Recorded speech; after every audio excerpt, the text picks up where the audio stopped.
انا هنا بعمل ايه؟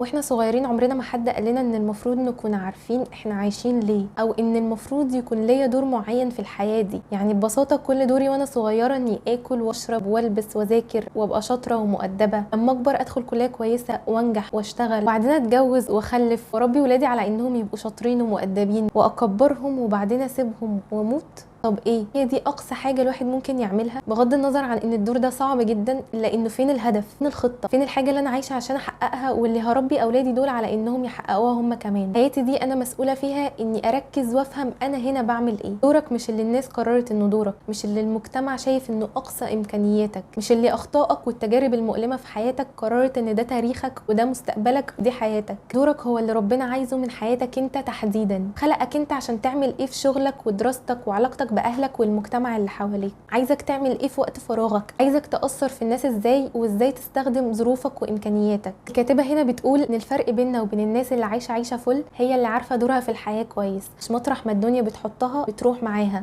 الناس دي بتسال نفسها انا اقدر اساهم بايه في الدنيا، ايه البصمه المختلفه بتاعتي، ايه المهارات اللي ربنا اداهالي وعايزني انميها ازاي واعمل بيها ايه. ربنا خلقني بشخصيتي وظروفي وتجاربي وحياتي دي كلها عشان اعمل ايه. الناس دي فاهمين اننا مختلفين، شخصيتنا مختلفه، ظروفنا وامكانياتنا ومهاراتنا اللي ربنا مديها لنا مختلفه، ميزاتنا وعيوبنا مختلفه. حتى الانسان نفسه شخصيته بتتغير بمرور الوقت والمواقف اللي بيتعرض لها. بالتالي ما ينفعش يكون مرجعي الناس عايزه من حياتي ايه، او ان العالم قرر ان النجاح في اني ابقى دكتوره او مهندسه او ست بيت ولا شيخه، ولا شكل لبسي وطريقتي عاملين ازاي. المفروض مرجعي يكون انا ربنا اداني الشخصيه والصفات والظروف دي عشان اعمل بيها ايه في كل مرحله من حياتي. السؤال ده مفيش اي حد في الدنيا هيديك فيه اجابه نموذجيه ولا اجابه قاطعه وحاسمه. محدش عمره هيعرف يقولك انت يا فلان حياتك هيبقى هدفها كذا ويلا ابدا طريقك وتوكل على الله، لان ببساطه السؤال مش سؤاله، ده سؤالك انت بتاع حياتك انت وتجربتك وظروفك انت. لازم انت اللي تدور على اجابتك بنفسك. دي مش اجابه سهله هتيجي بسرعه، ولا ان انت هتسال نفسك انا ايه هدفي في الحياه هتلاقي هدفك واقف قدامك. دي حاجه بتاخد وقت ومجهود ورحله طويله بتكتشف فيها نفسك الاول. انا لسه بكتشف نفسي ولسه بتعرف على اهدافي. هنا الكاتبه كاتبه شويه اسئله عشان نجاوب عليها لنفسنا، عشان نقدر نفهمها ونكتشفها اكتر، عشان في الاخر نوصل ان احنا نفهم احنا عايشين ليه.